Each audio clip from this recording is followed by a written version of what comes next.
My question is first with the Admiral. Admiral Willard, especially for those of us in Hawaii, we are watching what's going on in Japan very critically. But we also do know that prior to this, there were issues regarding the Democratic Party and when they took over the Japanese government and what the relationships would be with us. And I think we were just getting to the point where we're getting a better understanding. And then the tsunami and, of course, the earthquake tsunami and now the problems with Fukushima Daiichi has emerged.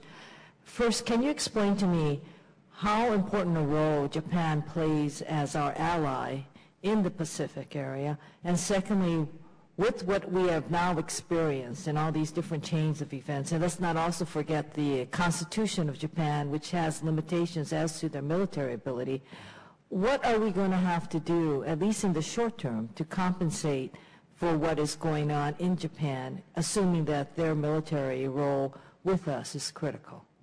Yeah, thank you very much, Congresswoman.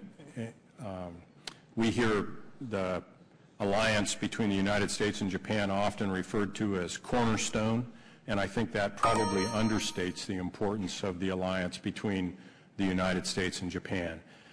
In Northeast Asia, the ability to maintain a forward force presence in Japan affords us access into the Asia-Pacific region that otherwise would be very difficult to achieve.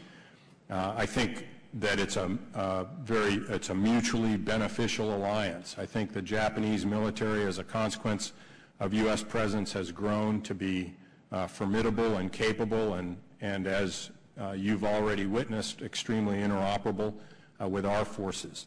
I think the combination of the forward forces in Japan and the forward forces on the Korean Peninsula afford the United States an unprecedented deterrent forward in Northeast Asia that could be regarded as extended beyond that. So you can't understate the importance of the alliance in general. In the short term, the Japanese Defense Forces are committed to assisting in saving northern Honshu and their nation from the confluence of disasters that they've experienced. At the same time, they remain a very accomplished force, and they're continuing to conduct their military business in the region, notwithstanding the 100,000 or so ground forces that are committed to helping in northern Honshu.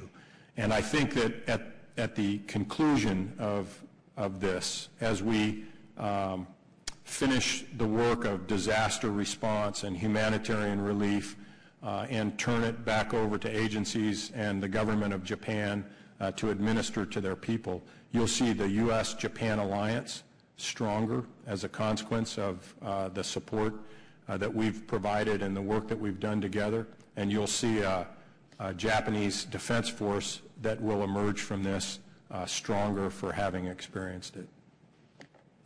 So, Admiral, you don't believe that the change in the political party structure is going to interfere with this, our future relationship with Japan?